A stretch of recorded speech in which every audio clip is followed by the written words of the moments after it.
and then the fact that I was actually fired from a job for violating company weapons policy. Very high level. When I started working for the company, it was still a small independent organization.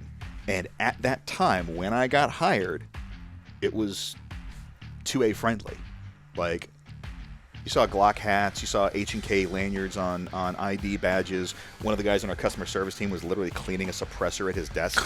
Nice. So, you know, it wasn't even like a don't ask, don't tell situation. People did not have a problem with the idea of guns.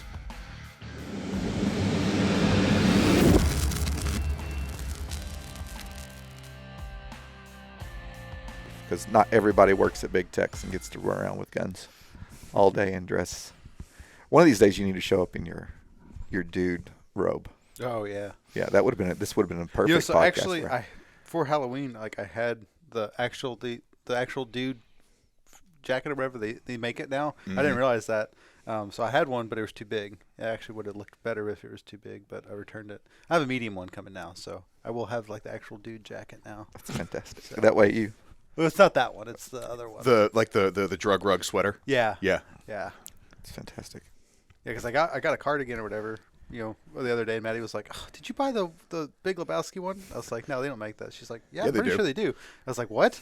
Oh, if I would have known that, I totally would have bought it. I actually had that exact conversation with Daryl Bulkey at a Western wear store in Oklahoma. Because like it's one of these like Patagonia-esque outdoor brands that makes it. Yeah, it's like Pendleton. Yeah, Pendleton. Yeah. So we'll have to check that out. We'll actually put a link. Right now. Nice. We'll put a link in the comments for everybody that's wondering what we're talking about. And if you haven't watched The Big Lebowski, you're wrong. Yeah. fix yourself today. And on that note, welcome to the Big Tex Ordnance podcast.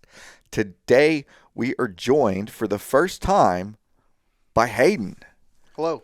All right. If you've been ordering from us in the past, how long you been with us now? I was actually trying to track that a couple of weeks ago. I don't know, because, see, I worked for the range side for many months and then had an opportunity to come to the warehouse.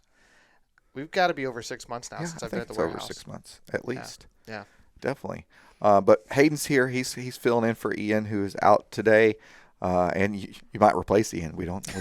We don't He might already be dead. Well, that's a little cold, but Rough start. rough start. Let's not wish anybody any ill. Also joining us today is Ike and Alex from the Suited Shootist.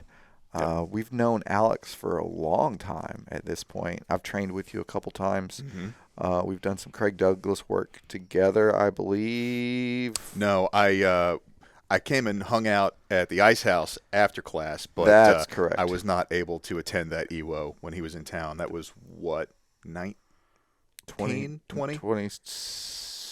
2018, something like that. Yeah, okay. Maybe 2019 at the latest. Yeah. But we've known each other for a while. Yep. And Ike's like, "Hey, call Alex, get Alex on the podcast." So, of course, you are the best dressed person here today. We all look homeless, and Alex is. Well, it's my shtick, so got to stay on brand. Right. So give the listeners and viewers out there who might not know who you are a little bit of a rundown of your backstory and how you got into what you're into now. Sure.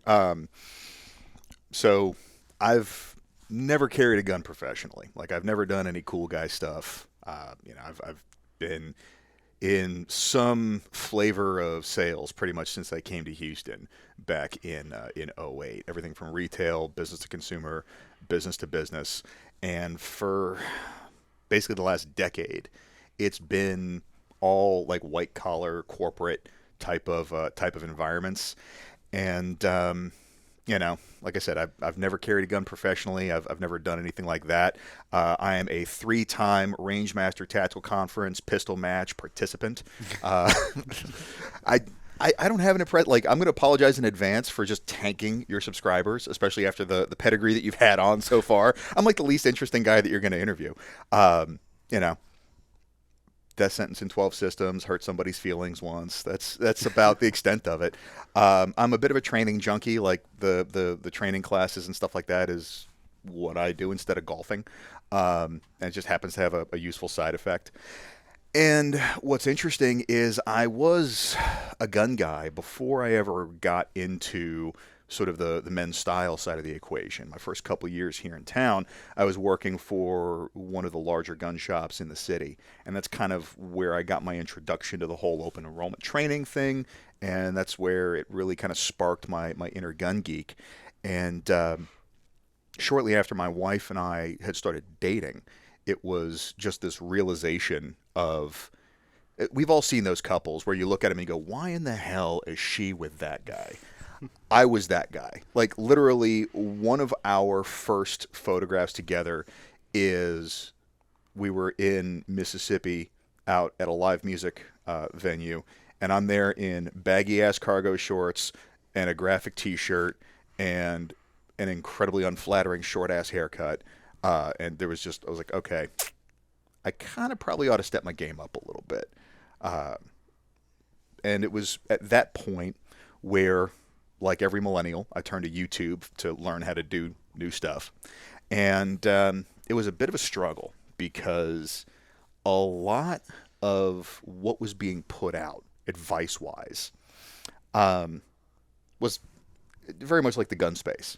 There wasn't a whole lot of why. It was like, hey, go buy this thing and it'll get you to this level. We all know that's not the case. You know, there's typically a little bit more behind it. And I was not able to put my finger on why some of this stuff just felt like a costume. And I was, that's why a lot of guys reject the idea of dressing better, is because it doesn't necessarily feel authentic to them. Well, I finally come across a dude by the name of Tanner Guzzi. His page is Masculine Style, and he has a book out as well that is incredibly useful. And he really kind of quantifies it to where essentially the way you dress is personal branding. It's the same as marketing. It's how you want to present yourself and what message do you want to communicate. And the beauty of it is that once you have an understanding of the mechanics of that, then you can control what that message is. Because like when I go and visit my wife's family in South Louisiana, I don't dress like this. Like, you could find me on the map if I dress like this, but I don't dress in a manner that's like inauthentic. So you're not going to necessarily find me in like, camo or overalls or trucker hats, but it's finding what that expression is for you. And then the struggle was working in kind of the white-collar corporate environment. Well, those dress codes are not really conducive to the full duty loadout that is the expected standard of the typical serious defensive shooter.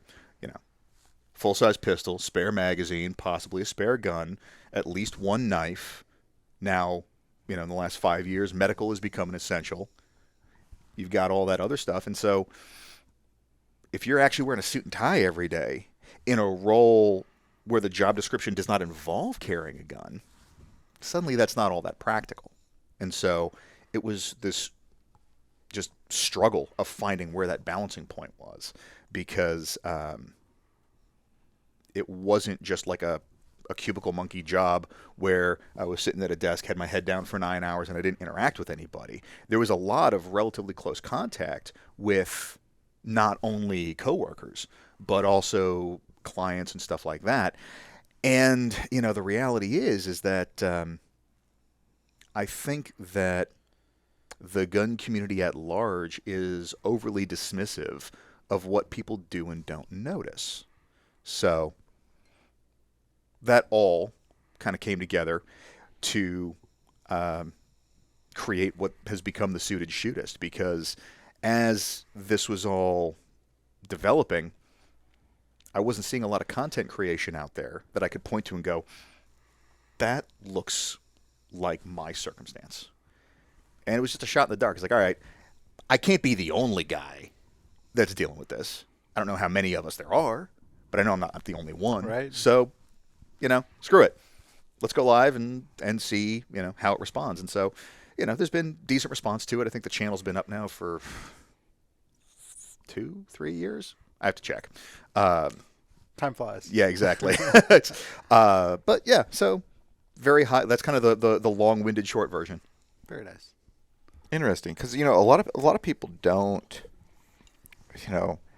I don't know the struggles of somebody who's working a 9-to-5 job in a corporate setting where they have to wear dress slacks or not jeans and a tucked-in shirt and a polo. I went from military to gun industry to work from home. I don't even have to wear pants to now this, right? Where it's like, okay, cool. You can still not wear pants, I guess. Do we have to wear pants?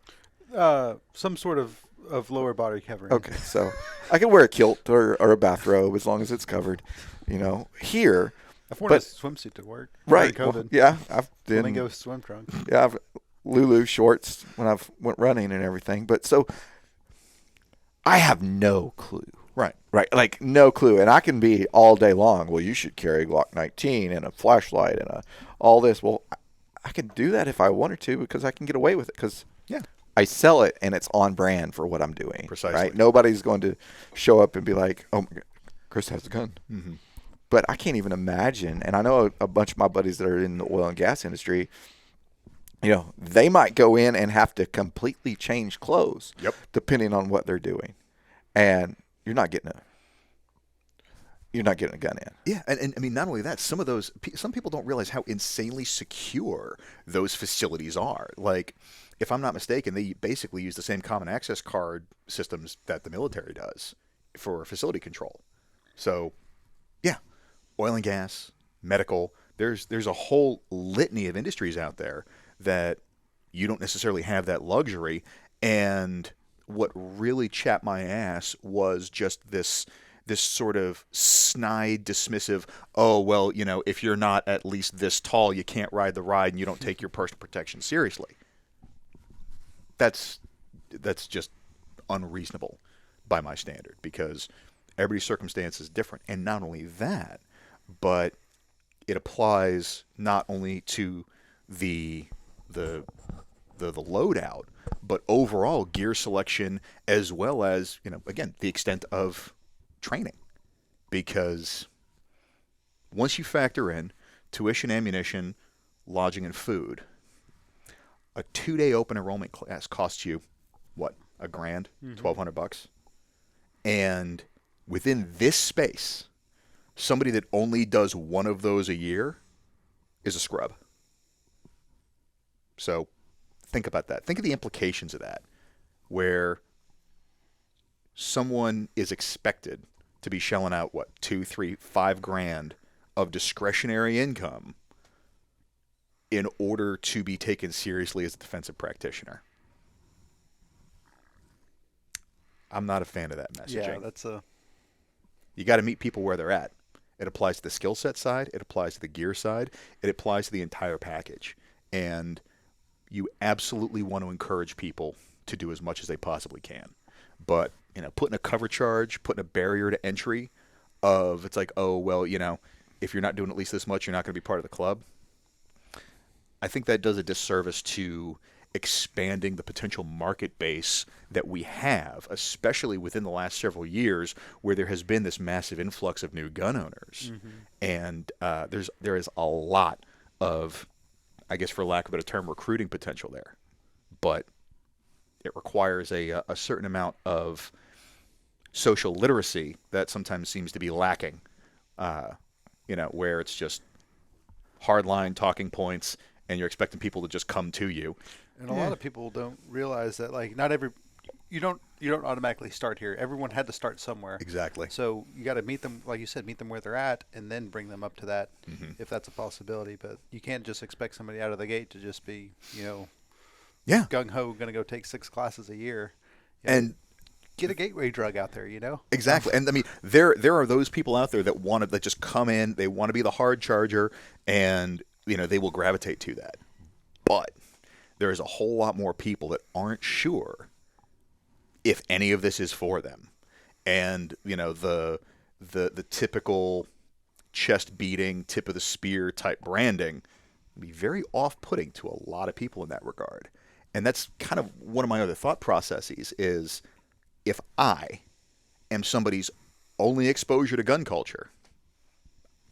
When I was in college, 3 of my closest friends, one was from Greenwich Village, one was from Long Island, one was from L.A. and went to Burning Man with her mother every year. These are not people that grew up in the same zip code as a firearm, let alone any real access to shooting culture. I take them to the range and just let them have fun with it. They would not stop bugging me to go again. And, this was a small university in Louisiana. I went to Tulane, which is not necessarily a, super politically conservative environment, but I was at least able to impact their perception of guns and gun owners. I consider that a win. Mm-hmm. Now, are they going to go out and get carry permits? No, probably not. But at the very least, they are going to be more receptive to our side of the discussion than if I'm just there foaming at the mouth chanting, shall not be infringed. It's all branding. It's all marketing. Doesn't matter how you dress, how you interact with people. Now, obviously, that's biased because, like I said, I've been doing sales for over a decade at this point. But, if I was in Craig Douglas's line of work, it would be everything's a dope deal. So yeah. But he dresses very well for what he's doing now. 100%. 100%.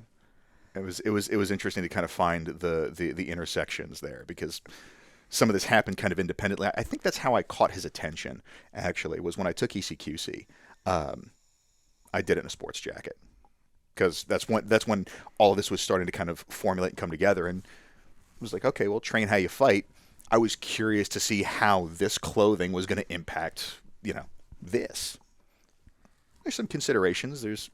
I was expecting either to get jerseyed, like a hockey fight, or that move from like the Untouchables where they take the lapels and they snap them down around your shoulders and then you got the T-Rex arms thing. Nobody did either of those, so I counted that as a win. That's good. And for those listeners that might not know what ECQC is, fix yourselves. You should fix yourselves. You should Google it, and you should go to Craig Douglas's website or go to YouTube and watch some of the content on there. I've got 1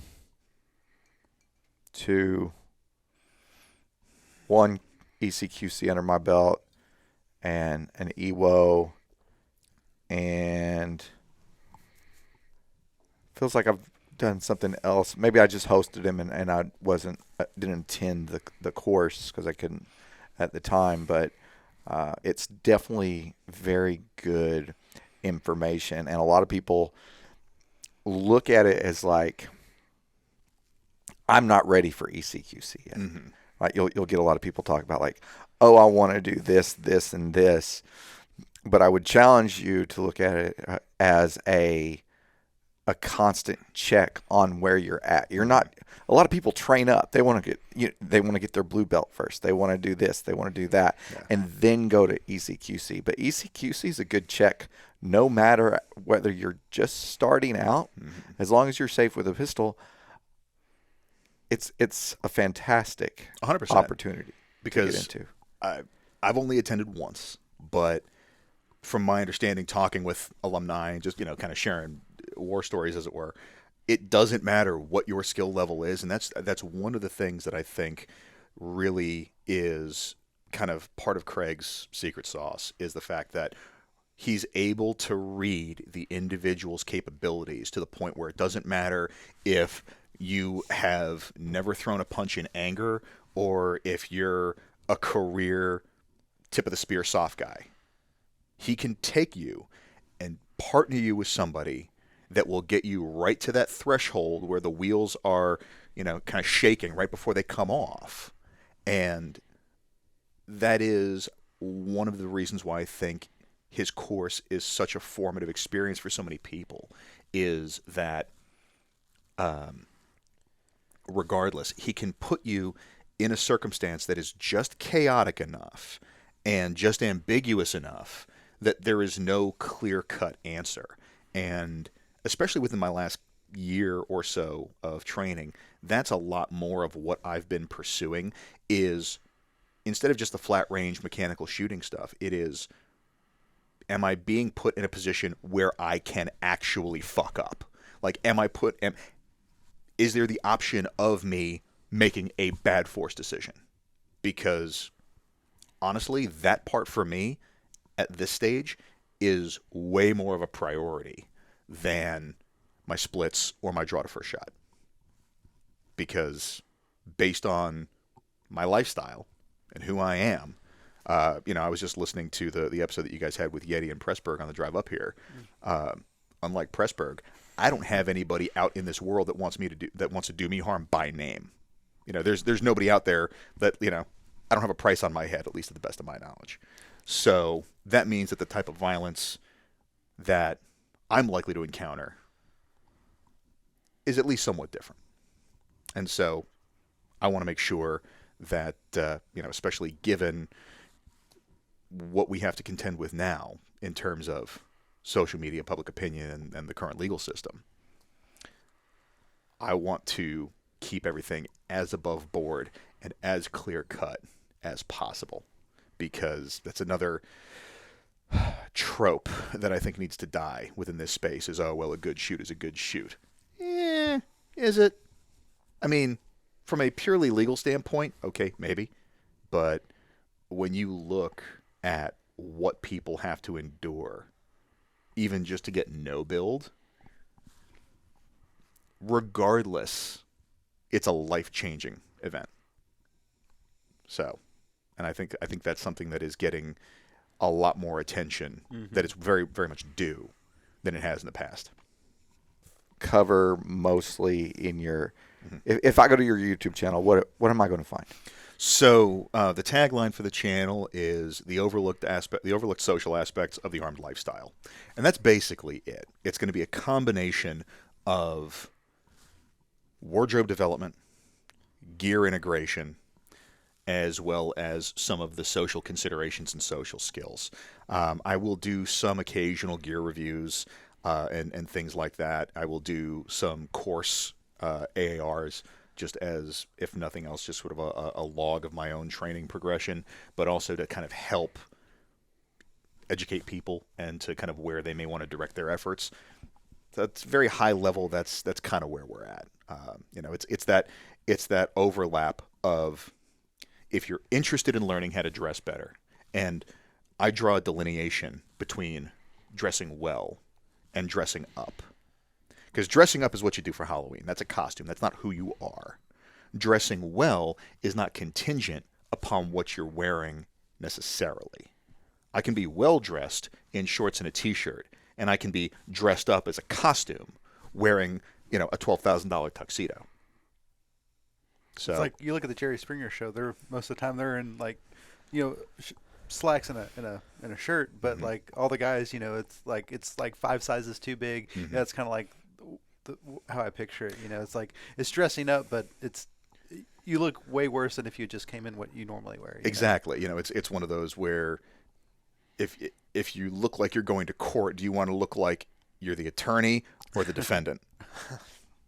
So that's the big challenge, is because for whatever reason, care and appearance has been relegated to somehow being effeminate or other than manly, which in its own concept is absolutely laughable, because you look at every single warrior culture throughout history, and there has always been not only attention to appearance and presentation, but a lot of it has actually been very sort of almost flamboyant. So do a little bit of reading, and you'll realize how laughable of a concept that actually is. But even beyond that, since most people don't know how to do it properly, when they're put in positions that actually call for it, they'll slap a jacket on top of some Dockers and think they're good to go, when none of it fits properly. The colors and the fabrics don't jive, and it actually detracts from whatever degree of credibility and authority they are trying to generate by wearing dressier clothing. in air quotes. And it looks there's unnatural. Yeah, and it's in a different context, but there's a great line from The Godfather in terms of, it's like, children can afford to be careless, men cannot. And that popped into my head a few weeks back, actually. My wife and I do ballroom dance, and there was a studio event that was, one of their quote-unquote formal events. And so everybody was, again, air quotes, dressed up. The highest concentration of people wearing ill-fitting or sloppy stuff were children, because that's who we socially accept as, allowing to dress that way. Well, when adults do it, you look like a child. It's pretty simple. I had a thought what you were saying about, like, maybe guys don't really know how to dress properly. Mm-hmm.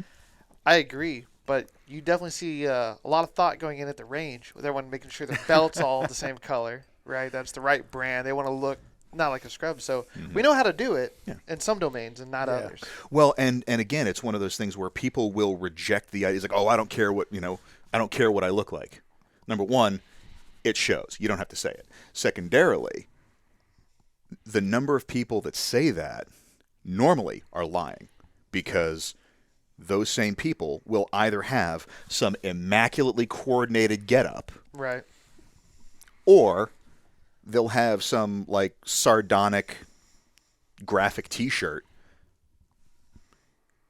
It's like, okay, you think that opinion is valuable enough that you want to advertise it without ever speaking a word. You care what people think. You care how you dress. What you're saying is you don't want to put any effort into it. There's a difference. But the beautiful thing about it is, once you understand the mechanics of style, it's not that complicated. It requires virtually no more effort for me to get dressed in the morning like this than if I was wearing shorts and a T-shirt. Because it becomes a very linear formula. You just have to do a little bit of trial and error to see what actually works for you and what type of aesthetic you're trying to project. And the other really beautiful part about it is, once you understand how style works, and especially how tailoring works, it makes your concealment easier too. So talk about that. Talk about getting something tailored to when you're carrying. I know you've talked about it in your posts before about, wearing your carry setup to go get measured. So talk a little bit about that. Well, and the nice thing about it is, what I've found personally is, now it is contingent upon what and how I choose to carry, but up to this point, I have not ever had to have explicit carry-based alterations made to my garments, and I prefer to do it that way, because what I don't want to have is a concealed carry wardrobe and a non-concealed carry wardrobe, because number one, that's more crap than I want to keep track of, and especially when you talk about like jackets and stuff like that, I haven't actually gotten one tailored to do this yet, but I did a little bit of a deep dive on shoulder holsters, just because when I started, back when it was a blog before it was a YouTube channel, I had a post where I was like, okay, the three sort of throwaways that people's like, oh, well, if I'm dressing up, wear a shoulder holster, wear an ankle holster, go to pocket holster. And I was like, okay, well, here's all the reasons why that's wrong. That was like, again, 4-ish years ago, and I have reformulated some opinions on that, because number one, with pocket carry, and I'm annoyed with myself that it took me as long to figure it out as possible. It was more of a holster issue than it was a gun issue. But ankle carry, still not for me personally, but I at least have a better understanding of the applicable use case of it. And same with the shoulder holster.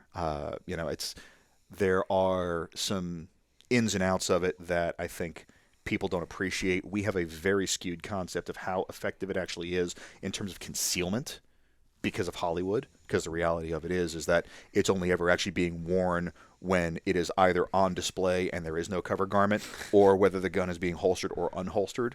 But 80% of the time that you see James Bond running around in one of those immaculately tailored Tom Ford suits, he's not wearing a shoulder holster underneath that. It would be impossible to, just because of how closely they're cut. So you have this media skewing the concept of how effective it actually is. And than just not understanding how it's actually supposed to work. But getting back to your question, what I mean by it is more so the anecdote that I use in terms of understanding tailoring gives you a better eye for concealment. After I delved into this whole thing, wife and I went to Vegas, and we got like 5th row seats to go see Penn and Teller. Love those guys. It was a great show. It's not as good as it could have been because I was close enough to see every gimmick and hideaway that they had worked into their wardrobe. And it took a little bit of the magic out of the show because I knew what to look for. I knew what looked out of place and all this other stuff. And so when it comes to profiling other people, in terms of who's potentially carrying and all that. I mean, obviously there are the just egregious tells of, who's wearing the 511 tuxedo or the kind of the caricatures. But outside of that, if you understand how clothes are supposed to fit when they don't in certain ways, it makes it easier to tell who's got a gun. Now, we're in Texas. Everybody's got a gun. So it doesn't necessarily mean they're a bad guy. But it's information that you didn't have before. It's kind of like having the X-ray glasses. So, and then on the personal side, if you know how your clothing is supposed to fit, then it also allows you to mitigate and offset printing, either by, something as simple as making sure that the garment fits properly, so it's not being pulled tight in certain places, and then, creating printing there. What people don't realize, especially with shirts, is that if they're too big, it can actually make the printing worse, because if you are carrying traditionally inside the waistband above the belt line, you have all this excess fabric. Mm-hmm. It is going to settle on the shelf that is created by the grip and the back of the slide. And so, it's that balance of clothing can't be too tight, because not only is going to be, kind of saran wrap pulled across the gun to where you can kind of see what it is, but that's also going to make the draw stroke complicated. But too much fabric is its own challenge as well. I think that's probably something not a lot of people think about. No, because for some reason dudes don't like clothing touching their body anymore, so they think that baggier inherently means more comfortable. I'm sitting here in a pair of slim fit jeans and a custom tailored jacket. I am supremely comfortable because I have clothing that actually fits me properly. Doesn't restrict movement at all. Again, it's just, you got to find what works for you. Yeah. And the other beautiful part about it is you don't have to spend a ton of money to do it right. It takes some effort, takes a little bit of time and research, but you don't have to, because, we were talking earlier about, the discretionary income that people have. You don't have to spend hundreds or thousands of dollars on this. You just have to take a little bit of time, a little bit of education, and give a shit. Yeah. With and one of the things that you've talked about in the past, and we'll touch on it now, mm-hmm. is you had an incident mm-hmm. where because there's a lot of, the whole judged by, carried by 6 or judged by 12, mm-hmm. right? They're going to carry wherever they want to carry. They're going to carry where to work if they're not allowed. Mm-hmm. However they want to, people want to justify the fact that they're not, whether it's socially unacceptable, mm-hmm. whether they're carrying, or legally unacceptable, mm-hmm. where they're carrying, or prohibited by the company or corporation that you work for. And you had an incident. Yep. Mm-hmm. So, yeah, basically my two big claim to fames on the internet are me screeching at guys to wear their pants at the proper height, and then the fact that I was actually fired from a job for violating company weapons policy. Very high level. When I started working for the company, it was still a small independent organization. And at that time, when I got hired, it was 2A friendly. Like, you saw Glock hats, you saw H&K lanyards on ID badges. One of the guys on our customer service team was literally cleaning a suppressor at his desk. Nice. So, it wasn't even like a don't ask, don't tell situation. People did not have a problem with the idea of guns. Well, the organization winds up getting bought out by a large national corporation. And as you would imagine, there are a lot of cultural shifts. Now, the interesting thing about it is there was never any sort of like public announcement as to the introduction of this weapons policy. It was basically like the terms and conditions whenever you sign up for a new service, where it's just this wall of 8-point text, and then you click agree, and you've now signed your life away for whatever various bullshit. So that was a couple of years in. The interesting thing about it was, before this event unfolded, I had actually been in a manager's meeting where they had addressed that. It's like, okay, we know that we have employees that carry. It's don't ask, don't tell. It was almost verbatim from the HR director. Fast forward a little bit further, and the short version is that I get called into HR's office. I am asked to roll my pant cuffs up. I'm asked to turn out my pockets. I'm asked to expose the waistline of my pants, and I'm being informed that my desk and my personal effects in the office are being searched. So they find a gun, and I was escorted off the premises, and I was terminated within several hours. So it took me about a year to kind of climb back to an income level that was comparable to that role. And there's a few things about it that I find absolutely infuriating. Number one, the people say, oh, well, just get another job. Okay. Anybody for whom it is that easy either has an incredibly specific skill set where they can, it's in that high of demand in an industry that is not going to blackball them for violating a policy like that, or they're just that replaceable. I was neither. You work commission sales, it takes you a minute to build up a pipeline, build up a clientele, and actually get back to kind of you can't just go from a salary job to a salary job. It doesn't work like that. The other part of it is, oh, well, just don't talk to anybody at work. Okay, number one, if you're going to be that sort of standoffish, if you're going to be that much of just a social hermit, number one, you're already fitting the profile of the guy that everybody else is talking about is probably the office shooter, because you have no social skills. And secondarily, they gloss over the first part of that story. This was not an overnight thing. I did not walk in to a hostile environment. It's like, oh, well, nobody should know that you own guns or whatever. It's like, we were popping hogs on one of my coworkers' ranches 2 weeks prior.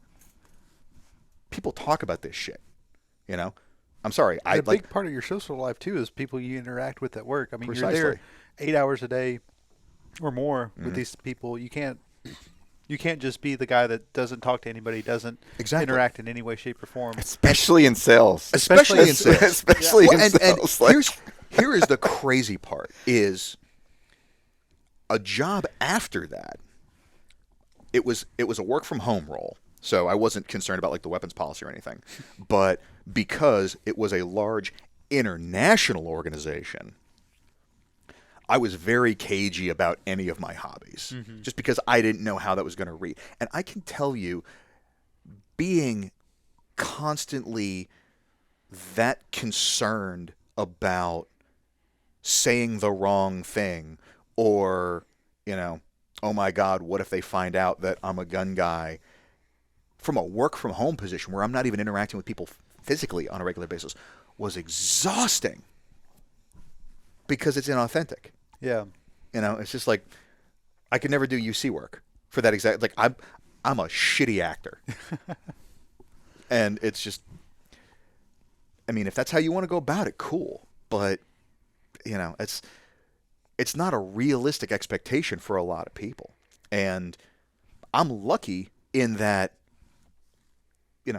sales, there's not like a master or a doctorate program that requires hundreds of thousands of dollars of student debt to acquire. But if you have somebody that is in a highly technical field, so you're going to tell them to light that all on fire so they can carry a gun? Come on. And, talking about this, it's the binary that I find so frustrating. It's like the only bad outcomes that gun people entertain are like, well, I didn't end up in jail and I didn't end up in the hospital or the cemetery, so I'm good. Oh, there's a lot of middle ground there. Oh yeah. Because in one of the Facebook groups that we're in, when just the concept of concealed carry at all comes up in places like California, and within 5 minutes of somebody asking for input, some asshole's going to go, oh, we'll just move. Think about that for a second.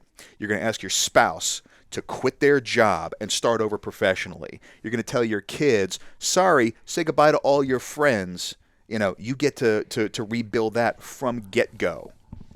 You are going to just upend the lives of multiple people. If you have extended family there too, like they never get to see their cousins, you don't get to see your parents again. Her family. I mean, like I know there's some people that live all spread out and stuff, but for a lot of people, that's not an option, not a viable option. Precisely, just for the fact that you be able to carry a gun or live in a place where that has more friendly gun laws, especially the kids. When you have kids, that are mine are young, so their friends. I mean, they probably they barely know their friends' names right now, But like I can imagine if you have middle schoolers or something or early high school, that's a big deal.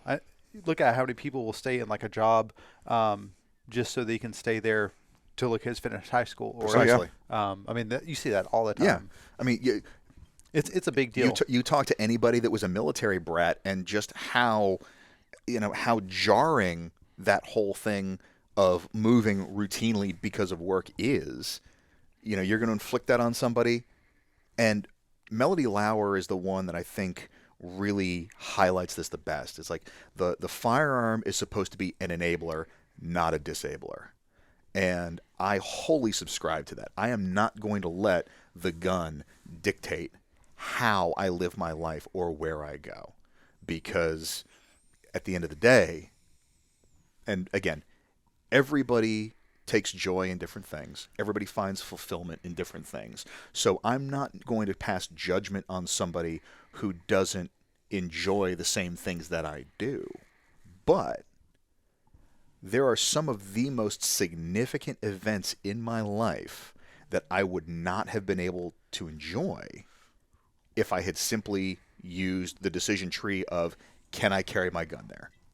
Yeah, it's for a lot of people, or I say a lot of people, but it's so binary. It's either there's no middle ground whatsoever. It's just either yes or no. It's black and white. There's no gray area, and it's a little bit frustrating to see at times. Well, and especially given that for me, it starts treading very close to that talismanic mentality of, it's like, okay, well, if you're not going anywhere that you can't have your gun, that suggests to me that you view yourself as defenseless without it, which in and of itself is kind of its own problem, because the gun is a part of the puzzle, but it's not everything.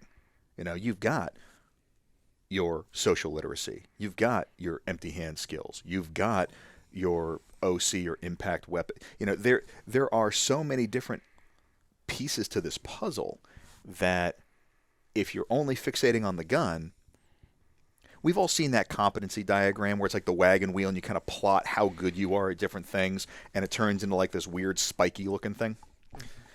I'm trying to keep that personally as round as I can, and you've got dudes out here that it looks like an ice cream cone where everything's here except their gun skills are just way out here. And it's like, okay, cool. And like, if that's what you're doing recreationally, like if that's your thing instead of golf or fantasy football, rock on. But if the focus is as a defensive practitioner, this ain't going to cut it. Like here in Texas, like we have the 51% rule. So you cannot carry into a bar or any place that derives its 51% or more of its revenue from the sale and service of alcohol. So, and carrying past the 51% sign is a felony. Yep. Which is it's a big deal. Big deal. It'll change your life in a lot of ways. Your firearms ownership, for one. We have the ability to carry legally. We have a friend of ours who that would nuke his entire business because his licenses are contingent upon him being in good standing. Yeah, not being a felon. Yeah. So, kind of going back to the point that you were making earlier, most people like to have a social life. And most people I know have been to a bar or go to a bar at some point. So I guess if your decision tree is just a fork, can I go here or can I carry a gun? Either you have to carry a gun past it or you don't go there at all.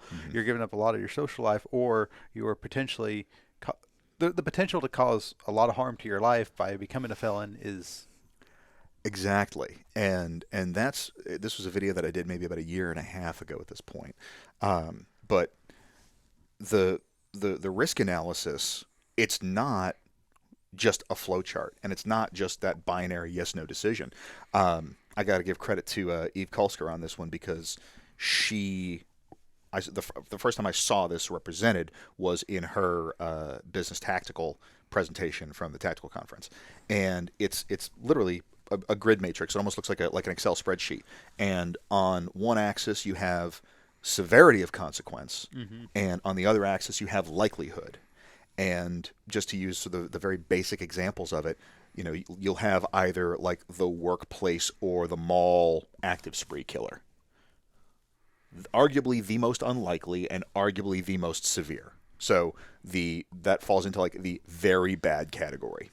Using myself as the other example, losing a job because you violated the company weapons policy. Now, there's no argument that the consequence for that is less severe than getting shot. However, the probability of it is dramatically higher.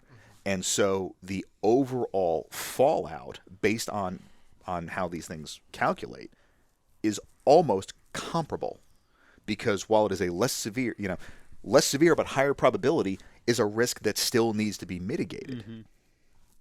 So, and that's the thing that people just gloss over. Yeah, I'd like to see a lot more people doing a legitimate risk assessment. Like you said, high severity, low probability. That still might be a place that warrants it. High probability, low severity. All the different things that go into it, and then also not having more tools in your toolbox. Why is the gun the only thing that you have? You have situational awareness, like you said, OC spray. There's a lot of different tools that you can use to mitigate, like low severity, high consequences. Or I guess I'm kind of getting jumbled now, but like if you can if the severity of the problem might be something that you can mitigate with OC spray, there's a viable option. Just doing some risk assessment and not making it so binary all the time. Well, and not only that, but just so we don't lose too many subscribers and listeners, let's keep talking about shooting skills. Which we do like to shoot. I do. Absolutely. But again, I do like guns. And you should be buying them at BigTexOrdnance.com. Yes, buy lots of guns. And accessories. But the most recent one I can think of is like the Dickens drill after that event. That was the hotness for like a month or so online of everybody seeing that level of technical shooting, which by any measure, regardless of if it is a true representation of what happened or not, is a high level of technical shooting. Still being able to accomplish that is exactly. And if it's something that gets people excited about improving their skills, awesome. Yeah, absolutely. Pushing the envelope, going and trying to better yourself in your skills. How exciting is it for people to find an exercise of not shooting somebody? What kind of engagement? What are the analytics going to look like on that, Chris? Not very good. Precisely. How important do you think it is for the average civilian defender to be put in an ambiguous situation and somewhere through the process be able to put the brakes on and go, okay, maybe this guy doesn't need shot or doesn't need shot yet? Yeah, verbal skills are a big thing. And Aaron Cowan in some of his force-on-force classes, a lot of what he does is it's it's a fluid, I guess, situation that he puts you in. Sometimes it ends in a shoot, sometimes it doesn't end in a shoot, but he kind of tweaks or allows the situation to unfold different ways, and not every situation is a shoot, and that's a really good. A lot of people, there's an eye opener for me when I took some of those classes. It's a good eye opener and kind of changes, because you go into the class, you're like, oh, I'm going to burn them down. I'm going to just come out and just because you want to play the hero. Yeah. Right. I mean, that's what you're there for. It's class. We're all going to go shoot. We're going to burn them down. Yeah. But then going in and having some situations like, oh fuck, I probably shouldn't have shot that guy. And here's the real fun part is they're few and far between, but there are classes even beyond Force on Force where you can get that exposure. So one of the reasons why I've been spending as much time with Daryl Bulkey as I can lately, that son of a bitch got me to murder a target with nothing more than a piece of painter's tape because of the way he sets up his discretionary shooting. And it is his high accountability stuff, his counter robbery stuff. It's this challenge because he likes to keep the curriculum close to the vest for two reasons. Number one, there is a whole lot of sweat equity behind it, and it's one of those things where it can very easily get perverted or misinterpreted when out in the general public. So it needs to be executed under very controlled circumstances, very much like Force on Force, because otherwise it degrades into gun tag.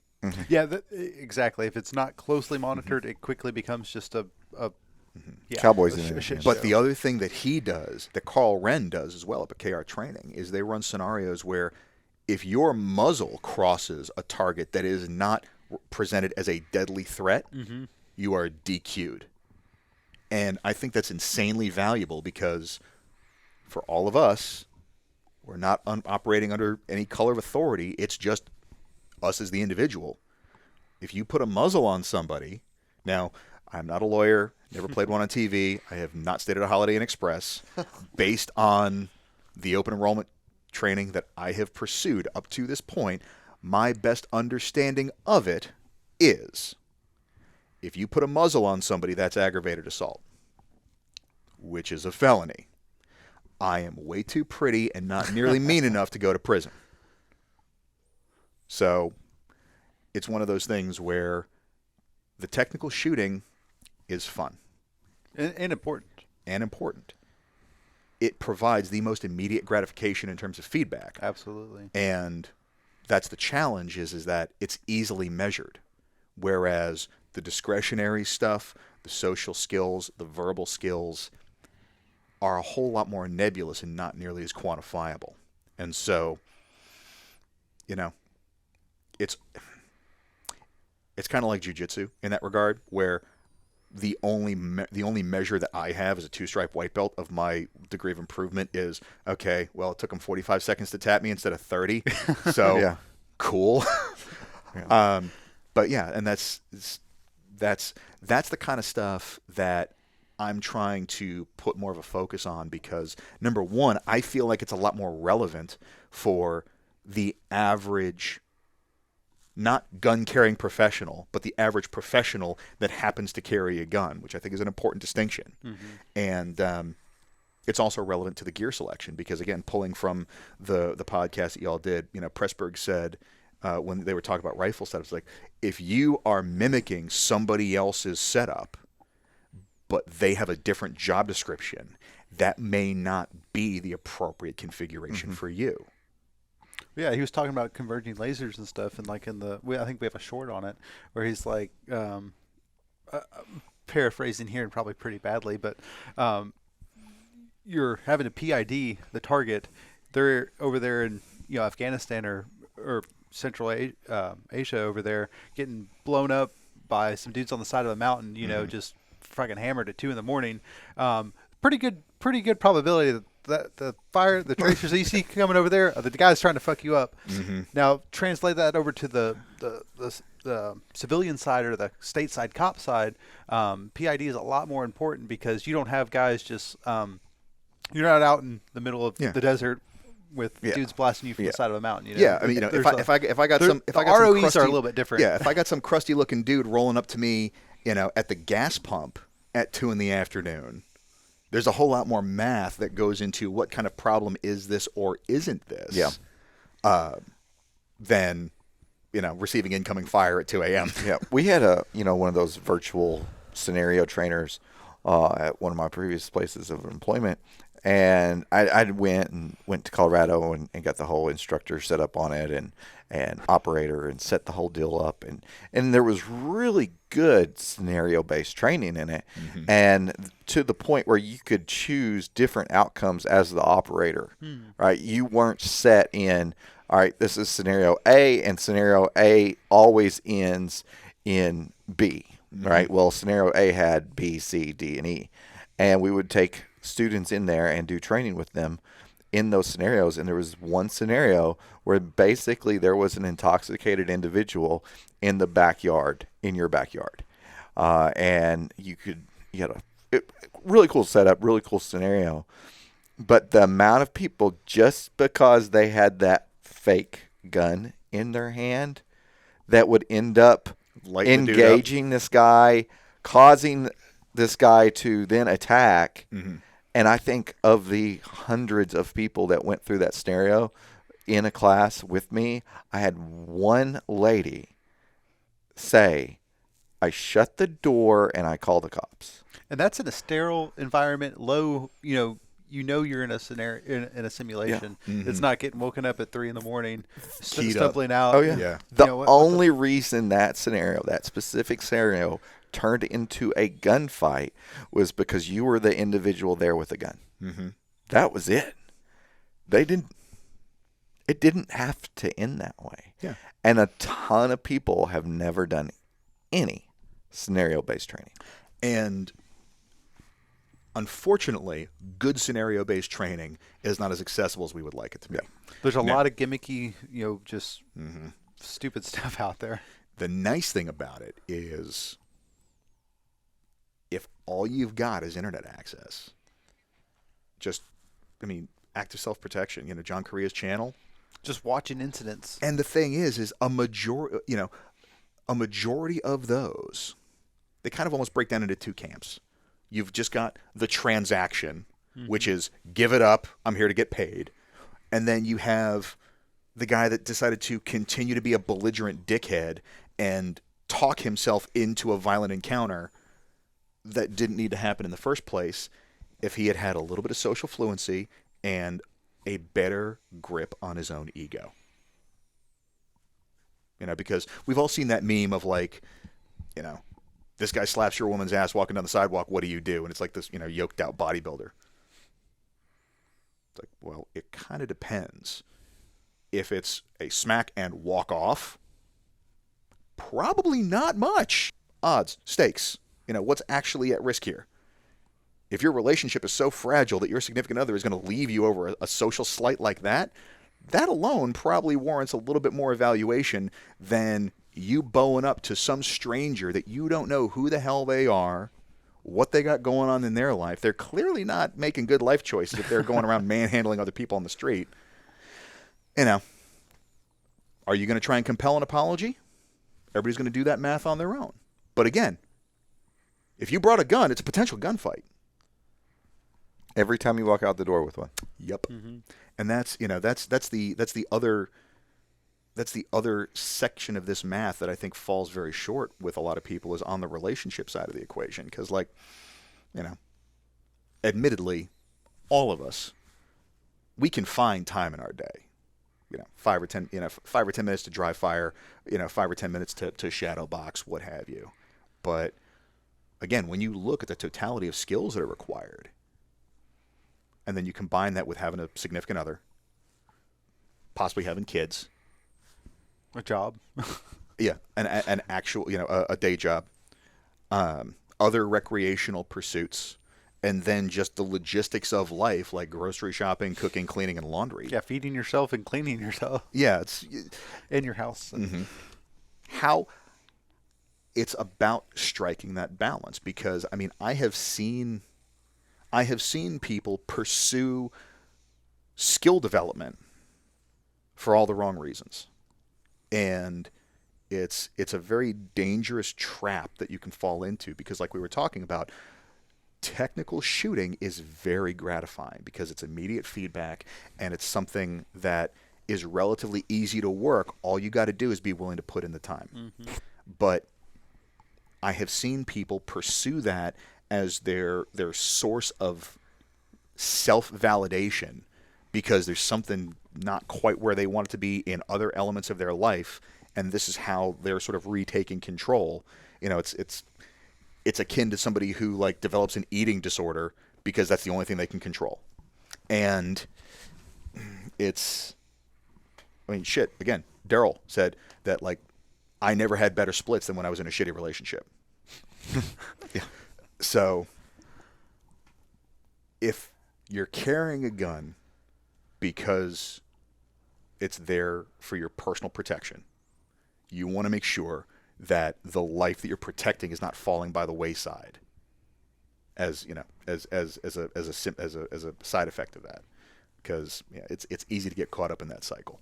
Yeah, don't get so. That's really good. Don't get so caught up in protecting your life that you neglect the life that you're trying to protect. Yeah, I think that's another Melody Lauerism. Yeah. So, Nice. But it's very relevant, and it's like, okay. You still got to live. If I'm lounging on the couch with, my wife cuddled up on me, and two of the multiple dogs that we have between ours and the Fosters. Could I be dry firing at that point? Could I be lifting at that point? Yeah, sure. But I don't know. Life's pretty good right there. Exactly. Yeah. So, it was. There's a balance. Yeah, and this industry could benefit from a lot more emotionally stable and self-actualized people. That's the word right there. Yep. Self-actualized. Yeah. Well, on that note, on that note, dude, that's a good spot to end. That's dude, good. thank you very much for making time out of your schedule to come up here and see us. Appreciate it. Where can our audience find you? Sure. So Facebook, Instagram, and YouTube, all the Suited Shootist. If you are a fan of obscure pop culture references and mediocre video production, then my YouTube channel is right up your alley. The Instagram page is sometimes a little bit more kind of lifestyle-y stuff. If you are in the Houston area and in need of new clothing, I've Still also gotta come see y'all. Absolutely. I've got a relationship with Adam Ross Custom, which is currently kind of down in the downtown area. We're going to be moving locations more kind of Galleria-ish. Probably by the end of the year, but he is a custom clothier here in town, does phenomenal work. This jacket is one of his, and it is definitely well worth the time. The nice thing is that it's not just dress clothing. We do everything from denim to tuxedos, everything in between. So I definitely think that everybody should experience custom clothing at least one point in their life. So if you're in the Houston area, you want to check it out, hit me up, and we can schedule a fitting. Fantastic. We really appreciate it. And for our viewers out there, how do you like the new digs? We've spent a lot of time Got some mood lighting here. fixing up the podcast room. You'll see some more artwork coming up in the next few days and a little more touches. But let us know in the comments how you like the episode, how you like the content, and how you like the new podcast room. We appreciate you listening and tuning in, and you can find more about our podcast at bigtexordnance.com. Thank you.